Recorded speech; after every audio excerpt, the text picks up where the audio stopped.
Hello my dear students and friends. तो आप कैसे हो? आई होप आप सब बहुत ही अच्छे होंगे। आज हम इस लेक्चर में कवर करेंगे अपना एक्सियल स्केलेटन।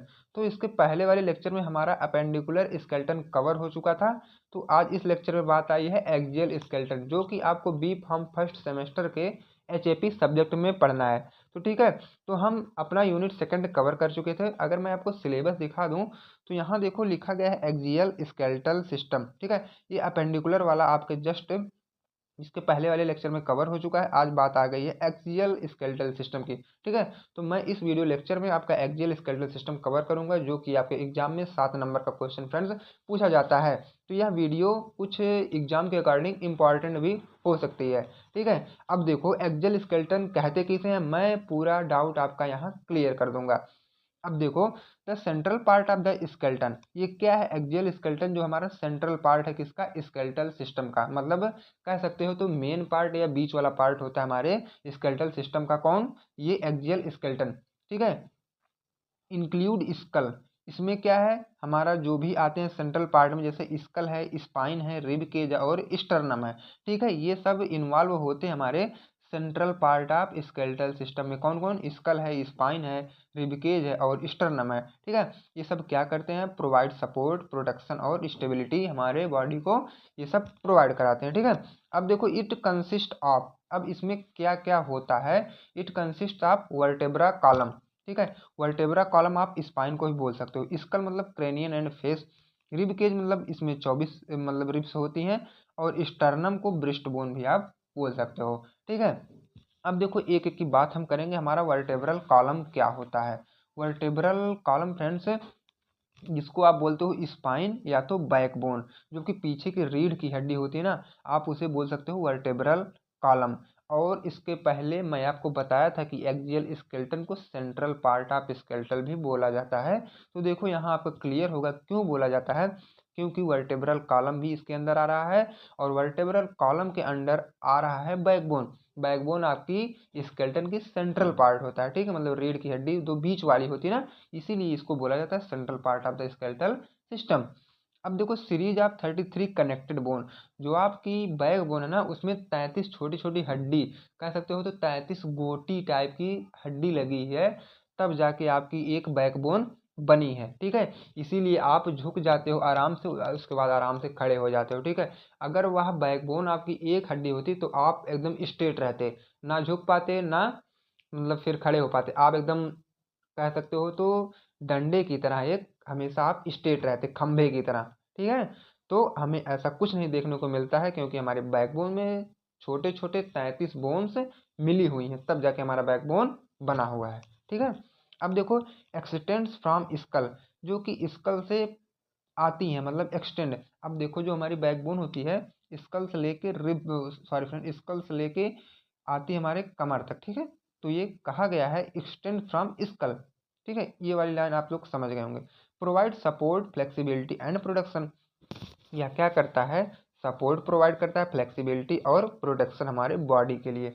ठीक है, अब देखो मैं नेक्स्ट पॉइंट क्या है इसके फंक्शन मैं आपको बता दूं, तो ये हमारे बॉडी का बैलेंस मेंटेन करता है। ठीक है, और provide protection of spinal cord, spinal cord को यह प्रोटेक्शन प्रोवाइड करता है। It support the upper limb and head to make them freely movable, और हमारे हेड को ये आसानी से इधर उधर मूव भी करवाता है। कौन? हमारा जो होता है वर्टेब्रा कॉलम। ठीक है, या तो कह सकते हो बैकबोन। अब बात आती है स्कल की। स्कल मतलब अगर मैं इसको हिंदी में बताऊँ तो आपकी होती है खोपड़ी। ठीक है, the skull is the bony structure that protect the brain. अब देखो अगर आप किसी का स्कल देखोगे तो उसमें केवल आपको दिखेगा बोन ही बोन, मतलब हड्डी ही हड्डी दिखेगा। ठीक है, जो क्या करता है, उसी हड्डी के अंदर हमारा होता है ब्रेन, और वह स्कल जो हमारी ब्रेन को प्रोटेक्ट करता है, sensory organ and facial feature. ठीक है, किसको किसको? फेशियल फीचर्स को भी, ब्रेन को भी, सेंसरी ऑर्गन को, सबको आप प्रोटेक्ट करके रखता है। कौन? हमारा जो स्कल है। अब देखो it consist of cranium, face, ear ossicle. ठीक है, इसमें 3 चीज होते हैं, फ्लैट एंड इरेगुलर शेप। जो क्रेनियम होती है उसका शेप जो है फ्लैट और इरेगुलर होता है।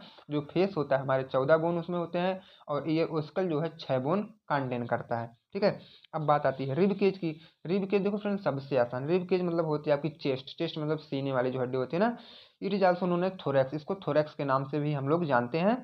It is lies between the head and abdomen area. और यह कहाँ पाया जाता है? हमारे हेड और एब्डोमेन एरिया। ठीक है फ्रेंड्स, वह हेड और एब्डोमेन एरिया पे पाए जाते हैं। It protect the organ like heart, lung, etc। अब देखो, आपका जो हार्ट और लंग्स है ये कहीं ना कहीं हड्डी के नीचे है, नहीं है? तो यह कौन सी हड्डी है? रिबकेज वाली हड्डी के नीचे। अब तक हम लोग पढ़ रहे थे हड्डी के नीचे है, अब आज हमारा ही कंफर्म हो गया कि ये रिबकेज वाली हड्डी के नीचे है, और रिबकेज वाली हड्डी इसको प्रोटेक्ट करके रखी हुई है, ठीक है, आराम से। अब देखो, यह 3 मेजर पार्ट में डिवाइड किया गया है, रिब, स्टर्नम और थोरेसिस वर्टेब्रा। अब देखो रिब क्या होते हैं फ्रेंड्स, एक ही डाउट आपका यहाँ क्लियर करते चलूंगा मैं बहुत आसानी से। रिब वही होते हैं जो 12 पेयर मतलब होते हैं, मतलब उसमें प्रेजेंट होती है 24 बोन। 12 पेयर मतलब 12 जोड़ा, 12 जोड़ा मतलब 12 दूनी 24 बोन्स उसमें होती हैं। These are thin and flat bone, और वह क्या होती हैं? पतली होती हैं और थोड़ी सी चिपटी होती हैं। जो 24 बोन होती हैं थोड़ी सी पतली और थोड़ी सी चिपटी भी होती हैं। अब देखो फ्रेंड्स, हम नेक्स्ट की बात करें तो इसमें कुछ और भी होते हैं। ट्रू रिब्स आर 7 पेयर, जो हमारे ट्रू रिब्स होते हैं उस 7 पेयर में होते हैं। विच कनेक्टेड विथ स्टर्नम, जो कि स्टर्नम से कनेक्ट होते हैं। और फॉल्स रिब 8, 9 और 10 pair which are connected with rib, ये 8 या 9 या 10 पेयर हो सकते हैं जो कि रिब से हमारे कनेक्ट होते हैं। All 12 pairs are connected with thoracic vertebra, और जो हमारा 12 पेयर होता है वो थोरेसिस वर्टेब्रा से भी कनेक्ट होता है। अब अगर मैं बोन की कुछ फंक्शन अगर आपको बता दूं, क्योंकि यह टॉपिक अब एंड पे चल रहा है, तो बोन की आप लोग फंक्शन समझ लो। तो main function of bones friends क्या क्या होते हैं? सपोर्ट होता है, प्रोटेक्शन होता है, मूवमेंट होता है, ब्लड सेल प्रोडक्शन होता है, स्टोरेज होता है। तो सपोर्ट लिखा गया है, क्यों सपोर्ट लिखा गया है? क्योंकि जो हमारी बोन्स होती है हमारे बॉडी को एक स्टेट या कह सकते हो कि स्ट्रक्चर प्रोवाइड की है हमारी बोन से। और प्रोटेक्शन, हमारे बॉडी में जो छोटे छोटे इंटरनल आर्गन है उनको हमारी जो बोन्स हुई है प्रोटेक्ट करके रखी है। मूवमेंट में भी हमारी बोन हेल्प कराती है, ब्लड सेल प्रोडक्शन में भी हमारी बोन हेल्प कराती है, स्टोरेज में भी हमारी, जैसे स्टोरेज मतलब आपके बोन के अंदर कैल्शियम स्टोर होता है ना, तो ये इसीलिए लिखा गया है स्टोरेज, इसका फंक्शन है स्टोरेज। ठीक है। अब देखो फ्रेंड, अगर आपको कोई भी डाउट है तो आप इस नंबर पे कांटेक्ट कर सकते हो, या कोई भी नोट्स चाहिए, हर एक चीज़ यहाँ आपको फ्री में मिलेगी। अगर आप लोग चैनल पर नए हैं तो प्लीज़ चैनल को सब्सक्राइब करें ताकि नेक्स्ट वाली वीडियो सबसे पहले आप तक पहुँचे। अब फ्रेंड्स, हम इसके बाद अपना कवर करेंगे ऑर्गेनाइजेशन ऑफ स्केलेटल सिस्टम। ठीक है। तो फ्रेंड देखो, organisation of skeletal, sorry friend, skeletal muscle, ये वाली वीडियो आपकी इसके नेक्स्ट वाले लेक्चर में आ जाएगी फ्रेंड। तब तक के लिए friends, thank you, bye bye, take care.